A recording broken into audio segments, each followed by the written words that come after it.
Hey guys, welcome back to another sports stuff video. Today we're talking about my defensive rankings of the NFL draft in 2023.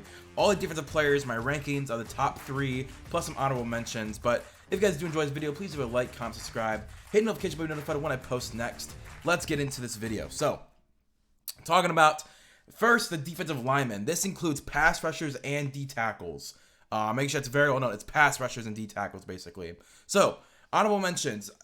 First guy off my list, I have Lucas Van Ness from Iowa. I think he has great power. He uses his body weight really well to throw around the offensive lineman. The only issue with him is I don't think he has the elite speed that I would want off the edge. Yes, power rushers don't need speed, but they need to have speed plus the power, because that's where a lot of your power comes from, the lift up off the ground. And I feel like Lucas Van Ness has the power, but doesn't have the speed to then get to the quarterback after. Next is Calijah Kancey out of Pitt. I think he's a great pass rusher from the D tackle position. That's definitely something that's worth it. My only issue is his size. And yes, Aaron Donald from Pitt, yada yada. His size was overlooked. That's why he fell. I know. I just don't think he's a first round pick. Maybe a high second round pick, but I definitely don't see him as a first round pick. But if everyone else sees it, maybe I'm wrong. But I'm gonna stick with my opinion that Calijah Kancey is not a first round pick. But I'll definitely have him in the honorable mentions. Then I have Nolan Smith out of Georgia. I think Nolan Smith is great off the edge, another power rusher. My only issue is I feel like his production's missing from his high draft status. In my mind, Nolan Smith is a first-round pick, but the production does not match what I think he can do on the field. So maybe they'll follow him in the NFL, but not follow him in Georgia. At Georgia, sorry. And then finally, Mazi Smith out of Michigan. He's a run stuffer. I love Mazi Smith in the run game. My only issue is his hand placement when it comes to pass rushing. I feel like whenever he pass rushes, he plays too much in the neck, and in the NFL they might call that hands to the face. I think Mazi Smith struggles with that when he's in the pass rush, but as a run snuffer, I really do like him in that part of the game. Number 3, I have Tyree Wilson. I think he's a 4-3 defensive end or a 3-4 outside linebacker. I think he can play either of those positions. I think he's an athletic mismatch for any tackle in the NFL right now. He's a really weird mix of size and speed. And also just like his agility as well. He has really good bends. He rarely misses tackles when it's in a run defense. I think he has solid speed, not elite speed, but I think he's definitely an interesting prospect when it comes off the edge. I think he's definitely going to be probably top 10, top 15 pick. Again, I'm not super high on Tyree Wilson. I think there is a drop from Will Anderson to Tyree Wilson, but definitely not the same from like Will Anderson down to FAU, Felix Anudike-Uzomah. Tyree Wilson's definitely a first-round pick, but I still think he's going to be... In a perfect world, I wouldn't have him probably until around after pick 15, but he's going to go before pick 15 because pass rush is such a valuable thing in the NFL, and I think he has enough foundation to build on to make a really good pass rusher. Next is Jalen Carter. He's a generational D-tackle prospect, by far the best D-tackle prospect this year and probably the last couple of years. Obviously, his off-the-field issues do alarm, but I think, it's a little overblown for the most part. He can pass rush, he can run stuff, he can do everything you want on the field. He might be the best prospect, period, in this class, regardless of position, but I think he's going to need a good culture to culminate his attitude, and his off-the-field issues can go away if he has a good culture with a good room already to kind of like nurture him. Like, hey man, like you can't be racing, you can't be getting in trouble with the law off the field. Like you gotta, like you're a professional now. You're trying to help a team win a Super Bowl. It's owners are investing millions and millions of dollars into you. You got to learn some responsibility. Again, not saying that he's like a bad prospect because of it, but it's just like just stuff that young guys got to learn. When a lot of money comes in their pocket, we've seen that when a lot of money comes into young people's pockets, they can spend it and waste it. I think that Jalen Carter needs someone in a defensive room or a coach that can really nurture him to be the best player he can be.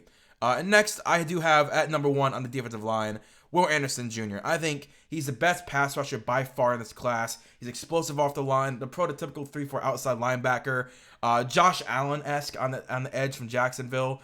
I think he can genuinely break the rookie sack record. I think he can do it. I don't know what the rookie sack record is. Let me actually look that up real quick before. NFL rookie sack record. It is 14.5 sacks. I think Will Anderson Jr. year 1 can break 14.5 sacks. That's how good I think he actually is. He's a defensive guy by himself. He's gonna change any defense that he touches. He's gonna have a Nick Bosa type of impact on the edge, and I think that if you put him on any defensive line they're going to go up 5 or 10 spots just because of Will Anderson's presence and his ability off the edge. He's definitely my number 1 defensive lineman by far. Again, number 1, Will Anderson. Number 2, Jalen Carter. Number 3, Tyree Wilson.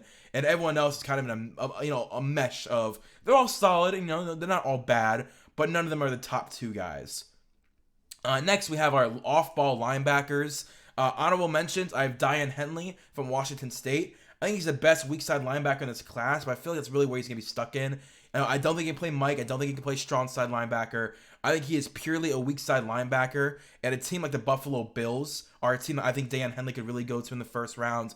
I think he's going to sneak into the first round at the end of the draft. At the end of the draft, at the end of the first round. I think the Bills make sense. I think the Bengals make sense as well. But I think Daiyan Henley is going to definitely sneak into the first round. Noah Sewell out of Oregon. I think he's going to be a QB of the defense. I think he's going to have a green dot. He's going to be making adjustments in the linebacker position. And I really think an Anthony Walker type of player is what he can be. A guy who plays for a lot of years, who can really show why he's valuable to a team. The only thing that the production lacked in 2022, this is a guy that was getting mocked in the first round early last season. And I feel that, entering 2022, he had the hype and he just didn't produce. So the hype died down to where he's now a late day 2, early day 3 prospect. But I think he's definitely in the top 5 at the position, or top 6, I guess. And then Henry To'oTo'o, I believe I pronounced his name right, out of Alabama. He's a really solid coverage linebacker. He only lacks the size to be that dominant coverage linebacker. He's going to be a little undersized. And I think that get him a team like the Seahawks, they're going to be really good with Henry To'oTo'o if they can get him. But again, I just think that the only guy in here that I actually mock in the first round would be Daiyan Henley. Then, the third best off-ball linebacker in this class is going to be Trenton Simpson. I think it was a first round early in the season, but just, what happens with most prospects when it comes down to the drafts is that if they don't raise their own draft stock, other guys are going to raise theirs, making their draft stock drop. That's just how it is every single season. It happens every year. And I think that Trenton Simpson's just one of those guys that he didn't raise his draft stock, so everyone else lowered it for him. I think he has great speed. He ran a 4.43 40 at the combine. He has a quick change of direction. Really good when you're a linebacker to have that change of direction, shadowing slot receivers and tight ends. He's a solid tackler in coverage. Again, I think he's going to be used a lot in the NFL. I think he does overbite when he's in run defense. He jumps a little too far than he needs to, and he's vulnerable to cuts. And, that is something that you can teach. But I think he has a really good frame to work on. I think he's definitely going to be used and taken in the first round tomorrow. Next, we have Drew Sanders out of Arkansas. He's a blitz-heavy linebacker, kind of like Nakobe Dean was last year. He can play inside linebacker or 3-4 outside linebacker. He led his team at Arkansas in tackles, pressures, and sacks, so the production follows him. He's going to be a Tampa 2 Mike linebacker type, kind of like a Devin White, where he's going to be blitzing a lot from the position, but he can be a really solid coverage guy. He's going to be valued. There's a lot of teams that run Tampa 2 type defenses. I think he might sneak into the first round, but I think he's going to be a really solid day 2 pick. Next, there we go. Next, we have Jack Campbell out of Iowa. Iowa's producing a lot of really good talent in the last couple of years. He's probably the best off-ball linebacker in this class. He has great size, great speed, so a great combination of the two.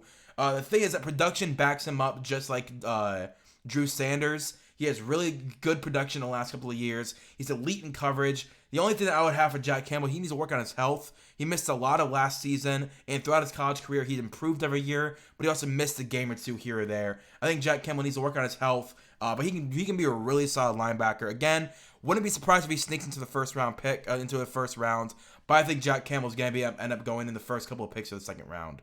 So again, number 1, Jack Campbell. Number 2, Drew Sanders. Number 3, Trenton Simpson.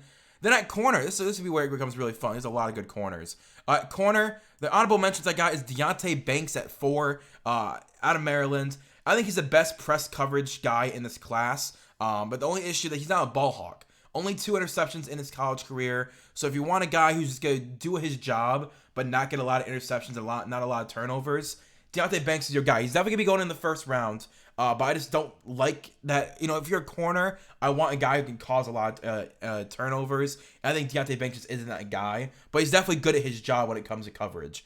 Then you got Cam Smith out of South Carolina. I think Cam Smith is a shutdown corner. He held Jalen Hyatt to 70 yards this past season when Jalen Hyatt was going on his massive, crazy breakout season.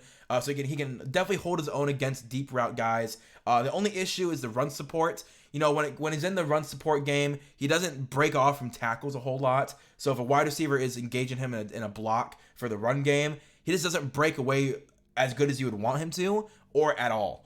He kind of gets, nullified in the run game. So maybe he can improve that. That'd be awesome. But he's definitely still a first-round pick in my opinion. Hopefully he can still go in the first round. DJ Turner from Michigan. He's a speedy corner. He ran a 4.2 340 at the NFL draft. My only issue is his zone coverage. But when it comes to man coverage, he's definitely a solid guy. But zone coverage, he lacks that ability he does in man. I think that's going to hurt his draft stock. He'll probably be a day 2 kind of guy. Maybe a late round 2, early round 3. And Garrett Williams. He's my favorite corner in this entirety of this class. Out of Syracuse, he can play zone coverage, man coverage, press man, off zone. He can play any kind of role that you want in an outside corner. The only issue, he had an ACL injury in 2022 that kind of limited him. But again, another guy that improved every single season. If he didn't have an ACL injury, he would be talked about going in the first round, maybe even early day 2. He's going to go in round 3, which does hurt because I love Garrett Williams. He's one guy I would put money on succeeds wherever he goes. But at number 3, I do have Joey Porter Jr., everyone's favorite Steeler mock pick. Joey Porter Jr., I mean, just one word if I could describe him as playmaker. He is everywhere you want to be for a corner. If the ball is in the air, Joey Porter Jr. is making a play on it. He has elite tools to build on. He is amazing at tracking the deep ball. So when a receiver is going over top, he can track them, follow them, and knows where the ball is going to be so he can get his hand in there and break up the pass. He's amazing at shadowing receiver routes. He kind of knows that they're about to run, can predict it. He basically runs the route for the receiver. The only issue is that penalties need to come down. He was pretty penalized last season, but maybe that's something that can be coached out of him. If he does go to the Steelers, Pat Pete would be amazing to train him and be like, hey man, you gotta limit these penalties because they hurt your team. But Joey Porter Jr. is everything you'd want in an outside corner. He's a first round pick. Then the top 2 guys, I do not have Devin Witherspoon as my number 1 corner. I do have him as my number 2 corner. Recently, during the draft season, he's flown up draft boards. He's definitely the best man coverage corner in the class. He shadows receivers great. He has an eye for the ball, whether it's interceptions or just getting his hand in there to break it up.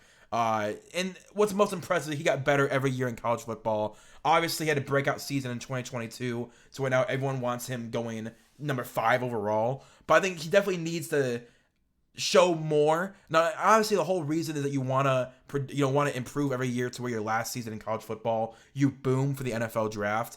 A lot of people use that as a knock, like, oh, you only had one good season. Yeah, that's the whole point. You're supposed to improve every year. And if you were bad year 1, you want to be great year 3. So I have no problem with him getting better and having an amazing season. It's just, he flew up really quickly. I see why. I just don't know if I would have him over my guy, Christian Gonzalez, who is my number 1 corner. I think Christian Gonzalez showed in the last 2 seasons why he was really good. He was great all over the field. He can play man and zone great. The only issue with I'm going to go back. The only issue with Devin Witherspoon is that he lacks what I think Christian Gonzalez excels in zone coverage as well as man. He has great natural balance. He knows how to use his feet and use his hands. And again, he improved every season. The only issue, I think he can add a little bit more muscle to his frame. I mean, in this picture right here, you think, oh, wow, he's muscled. He plays slim. He plays very slim compared to what he actually looks like. So I think add a little bit more muscle to his legs, add a little bit more muscle to his chest, and maybe you'll be able to be more of a powerful hitter. But I think he's definitely the number 1 corner. He's going in the top 10. So is Devin Witherspoon. But if I'm me, I'm thinking Christian Gonzalez over Devin Witherspoon because I value man and zone. If I was a defensive coordinator, I would be playing both. I wouldn't just be a man-only defense or a zone-only defense. So I definitely like Christian Gonzalez a little bit more than Devin Witherspoon. Then at safety, honorable mentions, we got Jamie Robinson out of Florida State. He is a physical hitter who can play all over the field. Corner, nickel corner, slots, safety, strong safety, sub linebacker. He is just someone who will play anywhere he can to get on the field, and that shows off when he hits people, causes a lot of forced fumbles, causes a lot of guys to hit the turf. But the thing is, his size. It's amazing how good he is being a physical hitter when his size is not ideal for the NFL. So I love this what Jamie Robinson can do.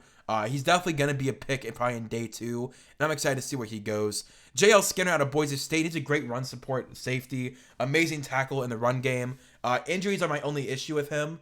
He tore his ACL this last season, made him drop way down the draft boards. This is a fringe first-round safety coming into the season. Tears his ACL. That's rough. Now he's gonna be a late pick just because of his injury. And I hopefully he can bounce back, be as good as we thought he was gonna be coming into the college football season, and prove everyone wrong. Then we have Ronnie Hickman from Ohio State.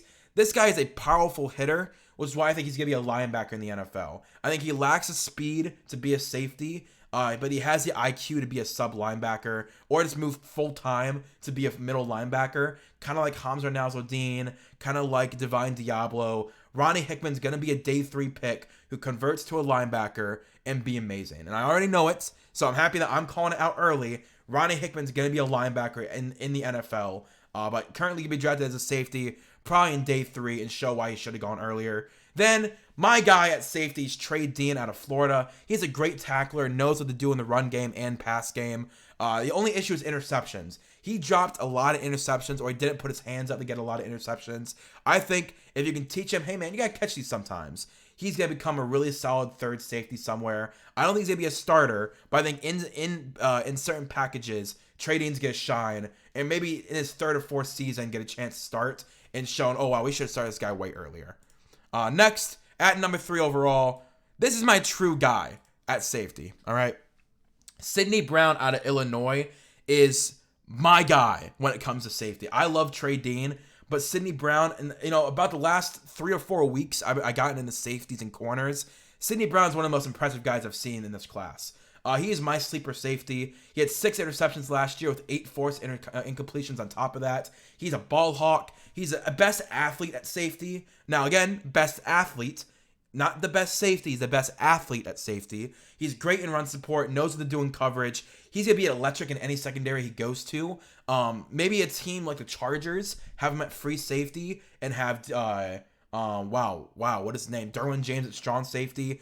He's definitely going to be a single high safety. He's got the speed for it. And I can't wait to see what Sidney Brown can do in the NFL. He's my guy. When he makes an all Pro Bowl and he's an all pro, I'm gonna be able to say I put my money on Sidney Brown. Next is Antonio Johnson. I'm not really high on Antonio Johnson. I'll be honest. I'm in my camera. I'm not high on Antonio Johnson. I'll be honest with you guys. I think he's a solid tackler in the box. He definitely has the IQ to be the green dot in the defense, get guys where they need to be. He fits a lot of schemes. He's good at tracking the deep ball. He's just not a single high safety. He doesn't have the speed for it. He's kind of stuck in being a strong safety. And a lot of teams in the NFL want a safety who can be a little more versatile unless you're elite at what you do. Like a Derwin James isn't going to be the best free safety. Jamal Adams isn't going to be the best free safety. But they're amazing at strong safety. So you don't care. I don't think Antonio Johnson's going to be amazing at strong safety. So he can't play free safety. I think he'll be solid at strong safety. Maybe get a second contract to where he's at currently, wherever he gets drafted to. But I'm definitely more of a fan of the Sidney Brown over Antonio Johnson. But I just know people in the NFL draft circle love Antonio Johnson. So I'll put him number 2. But if it's up to me, Sidney Brown's at 3. Antonio Johnson's at, Sidney Brown's at 2. Antonio Johnson's at 3. Which I probably should have done. This is my draft rankings.